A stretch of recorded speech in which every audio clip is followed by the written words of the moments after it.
Welcome back everybody, I hope you're having a beautiful day today and I hope you're ready for what we're going to read today. It's going to be a wonderful time and I hope you're excited. The first one that we're going to read today is called Am I the A-hole for telling my dad, grandma and my dad's wife that my mum never put me in the middle? They did. My parents got divorced when I 16 female was 3 and my brother Shane 18 male was 5. Shane remembers them fighting a lot back then. I remember none of it. What I do remember is my dad would always stay far away from my mum and would sometimes skip things if mum was going to be there. He'd tell me or Shane or both of us that he didn't want to be mum's friend, so thought it'd be easier to stay away. When I was 6, dad met Kim and within 4 months Kim and her daughter Lila, now 13, moved in with him. In the next 3 years, Dad and Kim had 2 half-siblings, got married in between, and Kim moved her mum in to care for her until she died. It was chaos. Dad also lost his job and made less at his new one. Shane and I were back and forth between mum and dad. We'd spend a week at mum's and then a week at dad's. We hated going back then though because it was so chaotic. Mum was our stable parent. She was able to afford to give us a good quality of life that dad struggled to provide. Mum paid for an extracurricular activity for me and Shane each. She made sure that we always had enough supplies for school. She brought us nice gifts and we had consoles at mum's and other stuff that we didn't have at dad's. Over time, as Lila got bigger and so did our half-siblings, Dad and Kim started asking Mum to send them money for us to buy stuff for Lila and our half-siblings too. Mum refused. Dad and Kim hated that. They tried to say that Mum was okay with us suffering and Grandma especially said that Mum should be making sure that we didn't feel bad because we had more. Shane and I never felt bad. We knew that we had different things because our mum was mum and Kim was our half-siblings and Lila's mum. So different families and different households too. I never felt guilty that we did so well with Mum. I never felt like she owed my half-siblings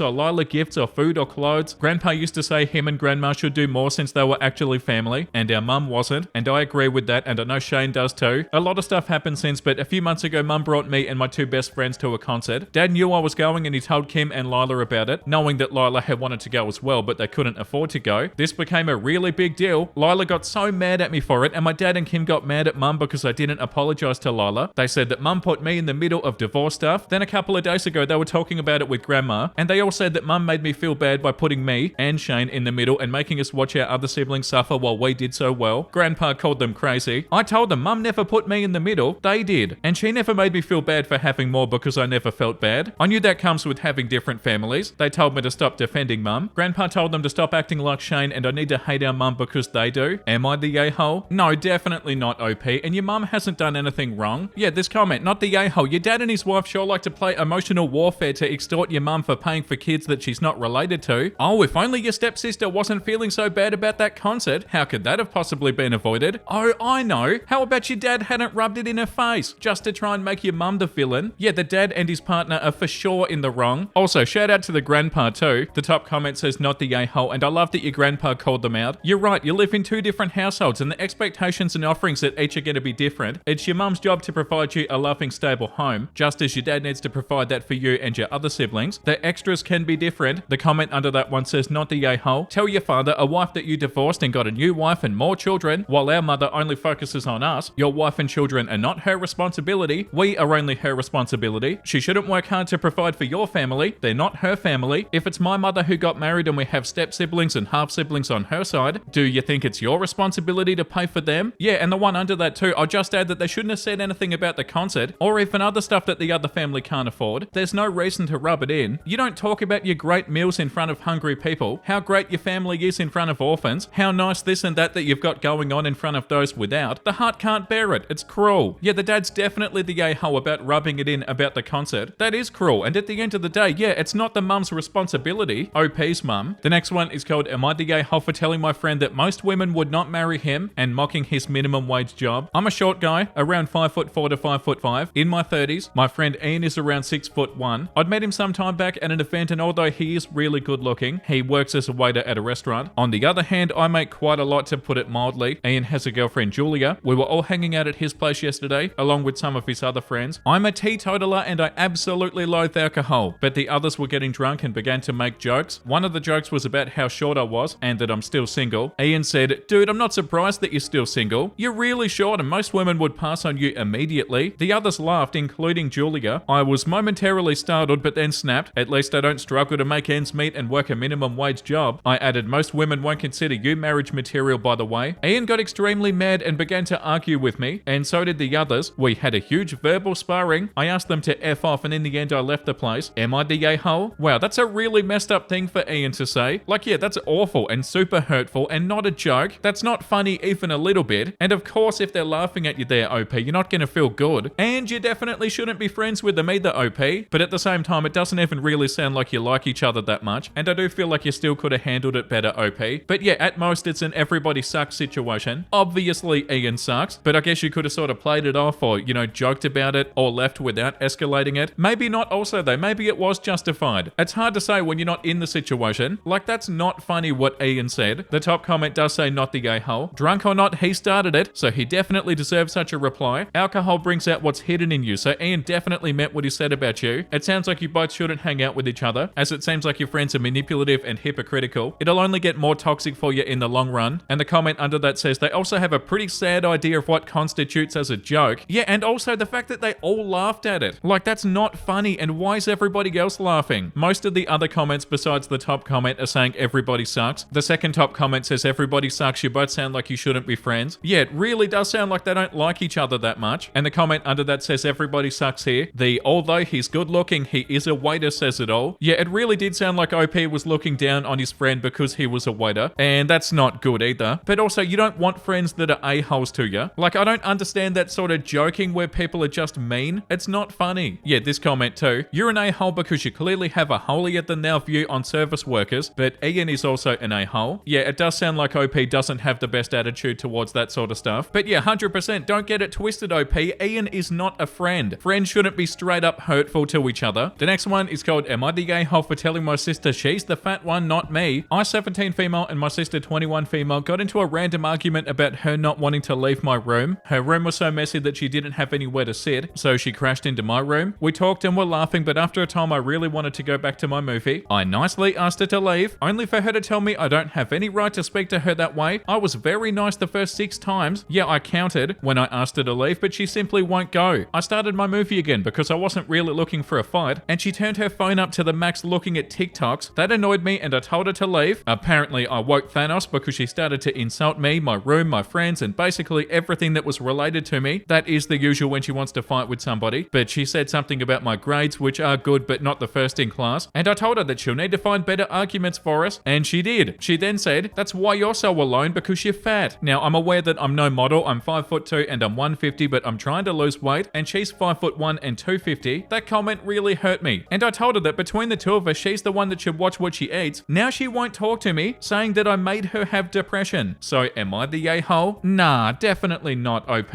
Yeah, the top comment, not the a-hole. She's being immature for real. It's your room in the first place, and you were being polite. So childish of her to start picking a fight with a dumb reason. Moreover, insulting your life. She did it first and you only fought back. She has no right to give you the silent treatment. Yeah, and the comment under that one says you're not the a-hole, OP. So relax. She's just over exaggerating things here to make you feel guilty about it. Yeah, and like what? You're not allowed to say what you said, but she's allowed to not only say what she said about your weight, but everything else insulting too. She said that's why you're alone, because you're fat. What an awful thing to say. And what, OP's the bad person because OP said she's the one that should watch what she eats? Nah. Yeah, this comment, not the a-hole. If your sister doesn't want to get her feelings hurt, she shouldn't be an a-hole in the first place and respect your boundaries. Like, you were just in there trying to watch your movie and you were being polite, and she's invading your space and listening to TikToks on full volume. That's so a-holey, and then starts lashing out at you for no reason. So immature. That's so wild. OP left a comment that says she does have a hard time making or even keeping friends because she thinks that she's above everybody. At some point she had a friend, a very nice one I might add, and she used to ghost her after a small argument, like ghost her for weeks at a time. And I understand that maybe her self-esteem is crap, but I don't think that gives her the right to treat everybody like dirt. Her favorite argument is that she studies at a very prestigious college and that she's already smarter than everybody. Oh god. But every time I try to explain to her that ghosting her friend and not treating her like a child, she starts playing the victim. Like, I can't believe you're on her side. Please take a seat. I'm not on your friend's side. I'm just trying to explain to you why she might not want to be friends with you anymore. Yeah, no, you're so not the a-hole, OP.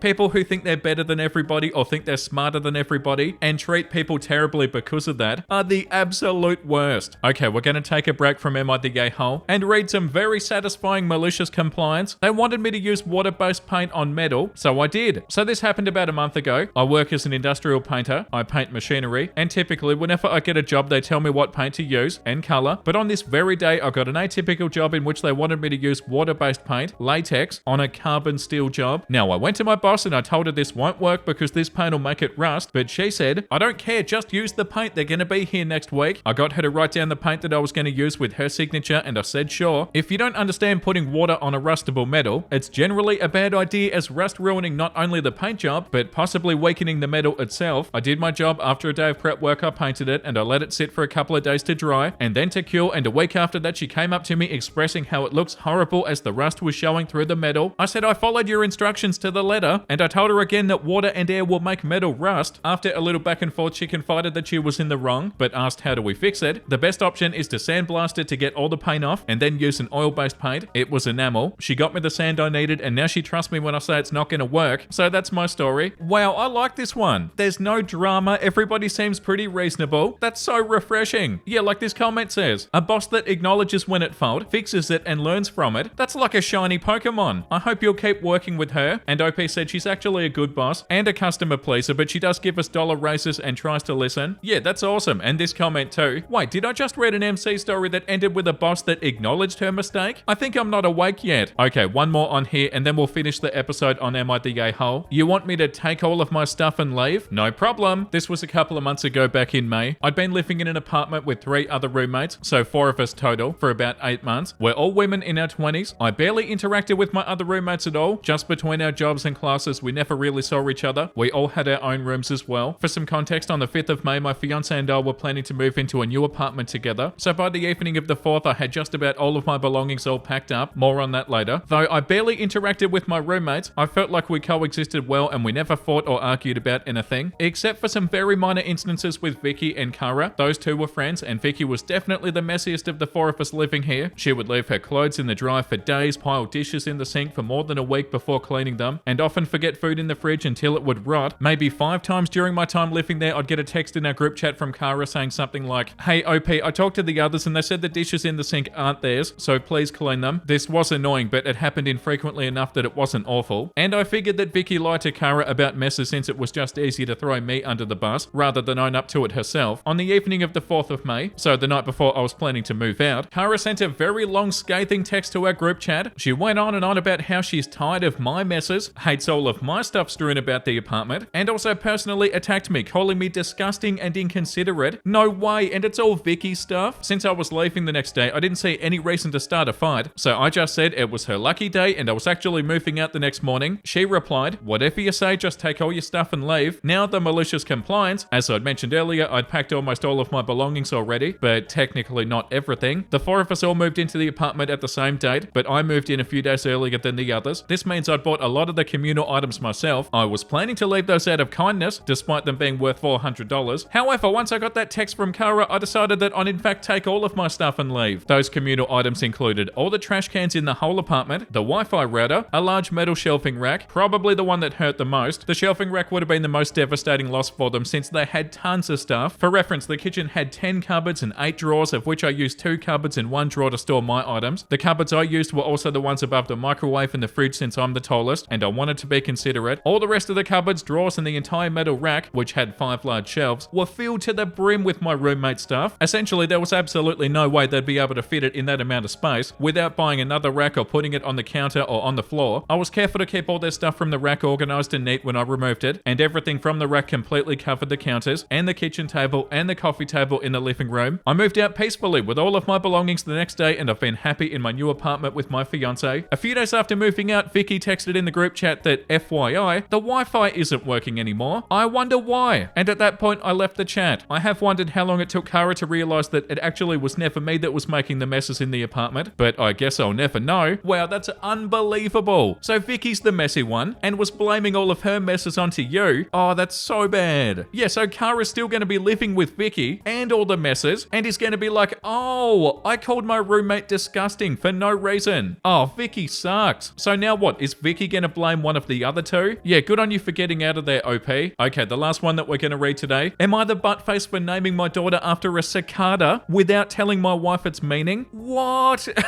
I'm scared to read this. I, 32 male, am an entomologist, and my wife 30 female and I recently had our first child, a beautiful baby girl. During my wife's pregnancy, we were debating names for our daughter. My wife loved the name Moana, but I was worried she might get teased because of the movie. One day I suggested the name Malwa, which does sound similar but it's unique. My wife immediately fell in love with the name. She thought it was a beautiful, exotic name and was excited to tell everybody. I didn't mention that that's actually the name of a genus of cicadas. I thought it was a lovely name and I kept the origin to myself, thinking it was a harmless secret. Our daughter was born and that's what we named her. Everything was perfect until my wife stumbled upon my entomology notes a few weeks after. She saw the name Malwa listed under cicadas and put 2 and 2 together. She confronted me, heartbroken and furious that I hadn't been honest with her. She felt betrayed that I'd let her fall in love with the name without telling her its true origin. She said that I'd taken advantage of her trust and that she would never have agreed to the name if she had known the truth. Now she feels like our daughter's name is a joke and it's caused a huge rift between us. I tried to explain that Malwa is also a municipality in Brazil and that it does have other associations besides cicadas, but she said that she doesn't care. All she can think about now is how her little daughter is being named after a bug and she can't stop associating the name with cicadas. Am I the butt face? Wow, I did not expect to read something like that today. The top comment says you are the butt face and you know that. You didn't tell her for a reason. The reason for a name you pick for your child, even if it's a beloved thing that most people wouldn't mind naming their child after, is always something that you should share with your partner. That is a serious breach of her trust, even though you don't seem to think it really matters. The comment under that says you the butt face for so many reasons. And don't name your kids weird crap to be unique or exotic. They're people, not accessories. Yeah, I do feel like you're wrong for withholding that from your partner, OP. But does that mean that it's a bad name and people are immediately going to think about bugs and cicadas? Nah, probably not. I definitely didn't know that Malwa was a genus of cicadas, and I feel like most people aren't going to know that. I don't feel like it's a bad name, but I feel like where you went wrong is not telling your partner where the name came from. Yeah, this comment, I think it's a cool name, but I'd be livid if I felt that I'd been tricked into it. You the butt face. Also, it's so funny to say you the butt face. Also, isn't it kind of odd that your partner didn't really have any questions about the name? Like, surely if you were like, oh, this name's good, you'd be like, oh, what does that mean? Or like, where does that name come from, you know? There's a comment that says you the butt face. I get it, I'm an entomologist too, and we do have some of the most beautiful names, but you should have told her where it came from. My most recent research was on butterflies and the genus names are incredible, and I wouldn't hesitate to name a baby Melatea or Aricia, but I'd 100% tell my partner where the name came from. You knew that she wouldn't like the connection, or you would have told her right away. Yeah, I feel like that's the issue. OP wasn't honest about it. Okay, that's enough for today. I hope you guys had a wonderful time today, and let me know down below in the comment section if you did. And let's read something wholesome. Why don't you make like a tree and slowly grow while helping others around you grow too? Oh, that's cute. I don't know if that's how that works. Like, I have no idea, but yeah, that's beautiful. There's a comment that says, and remember to block the sunlight to those around you that are smaller. That's an important part of being a tree. That's a very funny comment when you're forced to take family photos. Oh, that's so cute. They're all so beautiful. Beautiful fluffy babies. That's adorable. And the little bandanas. The cat is absolutely rocking that bandana. That's such a good photo. I walked in on my husband using our cat as a mobile check deposit background. Wow, that sounded like an Am I the A-hole post. Am I the a-hole? I walked in on my husband using our cat as a mobile check deposit background. Not the a-hole. That's so adorable. And the cat is not even phased a little bit. They're like, oh yeah, I'm sort of enjoying this. Thank you for watching, guys. I hope you had a wonderful time. And if you did, make sure you subscribe. And the comment of the day today goes to Potito Chip Shoe. Day by day, we're witnessing poor Vincey lose his faith in humanity. Thankfully, there are wholesome memes too. Yeah, it's not good, is it? I wouldn't say that I've lost my faith in humanity. As Samwise Gamgee would say, But there's some good in this world, Mr. Frodo. And it's worth fighting for. But yeah, we do definitely read about some interesting stuff. Interesting to say the least. And yeah, thank you for watching it with me, guys. I love that we all hang out and read concerning stuff. Let's do it again tomorrow. Make sure you look after yourself and make sure you have a beautiful, amazing rest of your day. And you know what I'm about to say because I say it every single day. Bye!